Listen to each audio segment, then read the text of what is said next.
So இந்த இதில் பார்க்கும்போது யூடியூப்ல மட்டும் இல்லாமல் பியூர் பை செட்ஸ் அப்படிங்கிற உட்பட பல சேனல்கள் மூலியமா கிட்டத்தட்ட 8 to 10 லட்சம் சம்பாதிக்கிறாங்க நம்ம யூடியூப் சேனலே.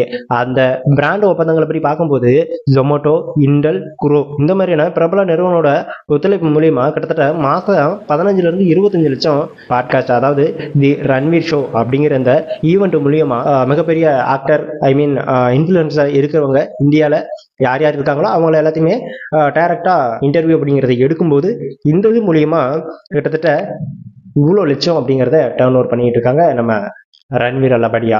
ஸோ அது மட்டும் இல்லாமல் இந்த பாட்காஸ்ட்ல இன்டர்வியூ அப்படின்னு எடுத்துக்கிட்டாலே கிட்டத்தட்ட 5 to 7 லட்ச ரூபா சம்பாதிக்கிறாங்களா நம்ம யூடியூப்ல மட்டுமே. ஸோ இந்த ரன்வீர் அல்லபடியா வந்துட்டு இந்த மாதிரியான சர்ச்சையில் வந்து தொடர்ந்து ஈடுபட்டதுனால மிகப்பெரிய இழப்பு அப்படிங்கிறது ஒன்று வந்திருக்குது. அது மட்டும் இல்லாமல் இந்த இழப்பை வந்து எப்படி இந்த சவால்ல இருந்து எதிர்த்து வெளியே வரக்கூடிய ஒரு விவேகத்தக்க திறமை அப்படிங்கிறதும் அவர்கிட்ட இருக்குது. ஸோ கூடி சீக்கிரத்தில் இதெல்லாம் தூக்கி போட்டு திரும்ப பழையபடி மேலே வரதுக்கு உண்டான வாய்ப்பும் இவர்கிட்ட அதிகமாக இருக்குது அப்படிங்கிறத சோசியல் மீடியாவில் வந்துட்டு இதுவும் ஒரு பக்கம் பேசிட்டு இருக்காங்க.